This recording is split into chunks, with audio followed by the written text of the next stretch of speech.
Hey everybody, I thought it'd be kind of fun to look at this alkyne NMR problem that was in the PowerPoint and try to use the information to kind of solve the problem backwards, because that's what you might be doing on the exam. Well, I'll tell you, it is what you're going to be doing on the exam. And it's sometimes a little hard to go backwards, but there's some tricks, and if you learn the tricks, it's really easy. So real quickly, just reviewing what the appearance of the NMR will be. Well, this CH on the end of the alkyne is actually talking across to the other side, which is weird because it's, you think it'd be a singlet because there's no neighboring protons right there. But no, it can actually see all the way through the other side. And it does that, and it sees a triplet because there's two H's plus one. It's a triplet, but it's got a small j. It's 2.5.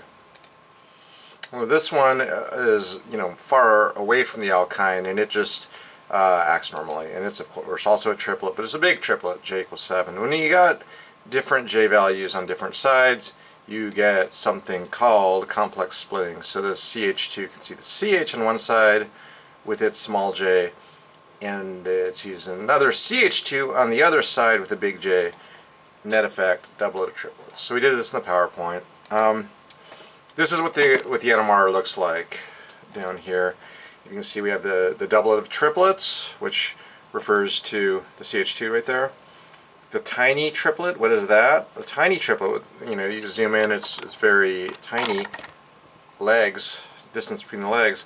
Well, that's the CH and the alkyne.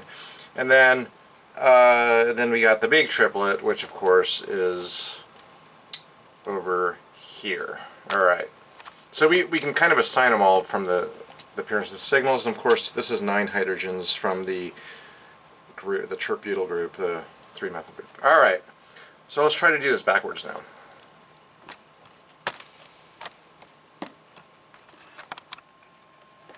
Okay, so let's see if we can solve this structure kind of going backwards. One thing we need, and I didn't provide in the original PowerPoint, was the molecular formula C8H14. We'll use that in a minute. But the one thing I want to do is cover up the structure, because we can't have that in front of us while we're solving this. So I'm going to cover this up. Now this is something that you can kind of do going along. Once I have my little table, you can follow and do it also. But we want to get rid of our information so we don't have the structure. Alright, there we are. So C8H14. I'll solve the degrees of unsaturation in a second. And actually, what I'm going to do is I'm going to make the table, but I'm going to do it on a second sheet of paper. All right. So first of all, C8H14. C8H14. And I'll build the table underneath. Delta split H. Okay, C8H14. What is the UN of that? It's no weird atoms like oxygen, which you'd ignore, halogen, which you'd add an H, nitrogen you subtract an H. So it's pretty straightforward. It's 2 times 8 is 16. Add 2 is 18. 18 minus 14 is 4. Divided by 2 is 2. UN equals 2. Now that is an indicator that maybe we have an alkyne. It can't, 2 could be other things, but very likely it's going to be an alkyne. Another option would be, maybe I have a ketone and an ester, or something like that. But obviously, if there's no oxygens, it can't be a ketone or an ester. So we're right off the bat, we're thinking, man, maybe we've got an alkyne. All right, now let's make the table. So going from the left, I don't know if you can see it nicely in the video, but you also have the PowerPoint. We have 2.1. We have a doublet of triplets, DT. And it is 2H. The J's, in this case I'm not giving it to you, but I'll make them up. I'm saying we have a small and a big. It's probably going to be 3 and 7. So J equals 3, 7. All right. 1.8. We have a triplet, a small triplet with 1 H, and J equals like 3. Again, on an exam I would give you these numbers. You can always ask me, hey, what's the J? That's a fair question during an exam if it's unclear. And then at 1.4 we have a big triplet of what is it? 2H, and J equals, we'll say 7, which is the larger number. Over at 0.9 we have the 9 hydrogens singlet. So 0.9 singlet, 9 hydrogens. Alright, we cool? We're cool. That's the starting point. Okay. Okay, so now we have our UN equals 2. Basically, at this point, we're just going to use our normal strategy. We see some peaks around the 1 to 2 range, various amounts of hydrogens. So splitting might give us a hint, but we're not going to. We don't want to jump ahead, right? Let's just do this logically and say, well, that's 2H is probably CH2. Squiggly, CH2 squiggly. This guy, I don't know, we see the 3 hertz. If you're smart, you might think, oh, maybe it's an alkyne, but we're not gonna do that right now. We're just gonna say CH. Okay. And I don't know, this. Oh yeah, don't make the mistake I just made. You should have all your squigglies. There's 3 squigglies because carbon is tetravalent, so we got 3 squigglies. All right, and then we have 2H here. It's probably CH2. Squiggly CH2. Squiggly. Alright. Now 9 hydrogens in the 1 region was probably 3 methyls, because methyls usually come, well, certainly a methyl with nothing around it's always going to come in the 1 region, and so CH3, CH3, CH3.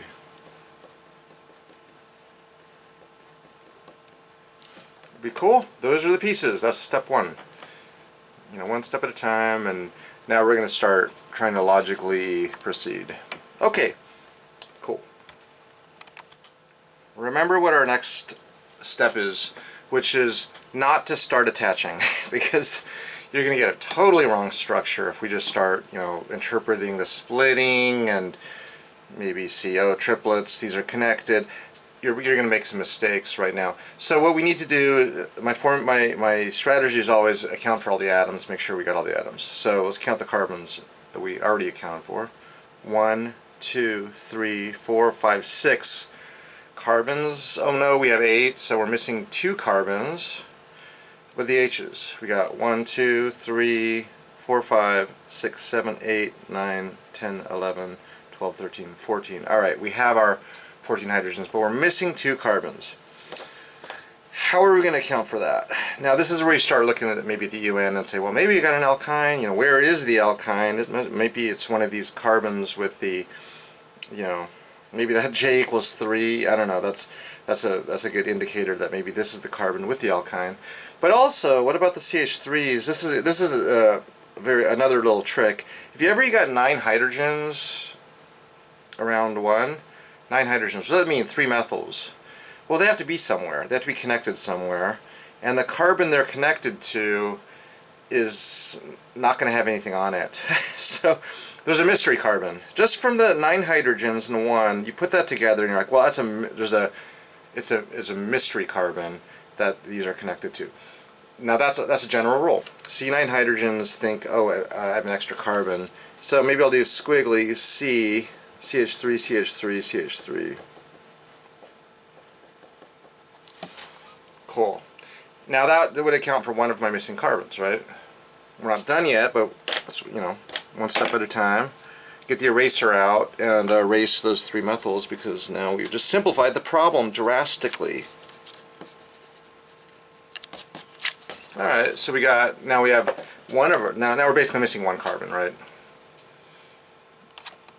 And that, based on how many degrees of unsaturation we have, you really got to interpret that as, at this point, alkyne. And which of these hydrogens up here would be the one connected directly to the alkyne? And it's always going to be the one with the small j value. So 3 hertz right there.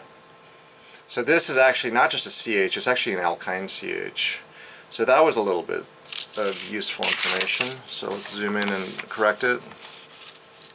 get the eraser out, and turn this CH into, it's not just a CH, it's an alkyne CH.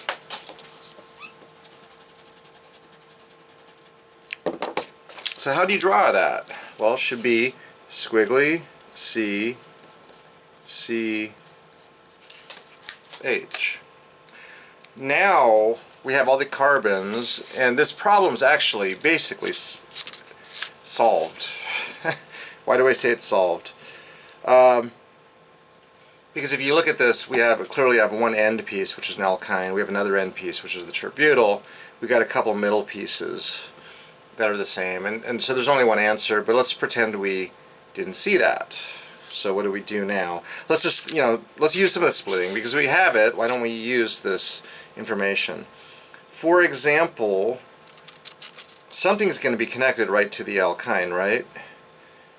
Whatever's connected to the alkyne. Is it going to be a normal multiplet or maybe a complex multiplet? Complex multiplets are always going to be next door to the alkyne. And do we have a complex multiplet? This is the doublet of triplets. That's complex. This CH2 up top has to be connected to the alkyne. There's no question. This one cannot. A simple large J triplet, this cannot be next to the alkyne, but this can, so we can simplify this and say, well, this is connected to this.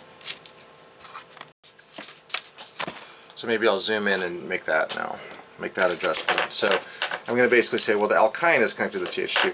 Erase everything. Well, I'll erase afterwards. I'll say, well, what I can do is just erase the squiggly here and say C triple bond CH. See that? That's my new substructure for the top, for the signal 2.1, which is this one. Okay, so but then I can erase the alkyne, and so now we've simplified this even further. So, I mean, obviously the answer is one thing and one thing only. This being a triplet, also, what does that tell you about this CH2? It must be next to what?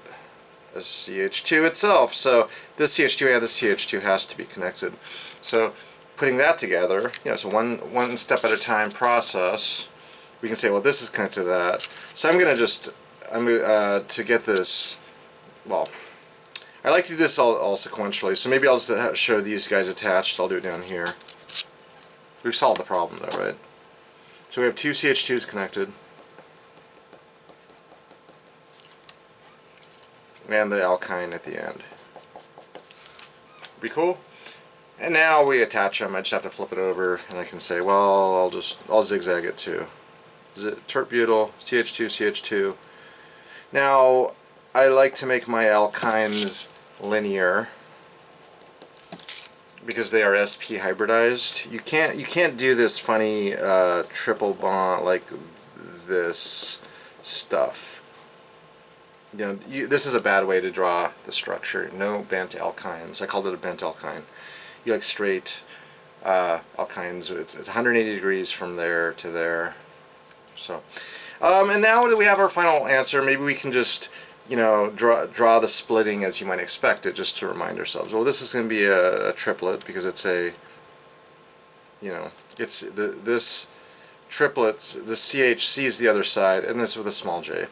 This side is just a triplet also because it only sees that guy next door with a big J. I'll just put a dot on this central carbon. Of course, these are singlet, singlet, singlet. The 9 hydrogen singlet. And then this is the weird one,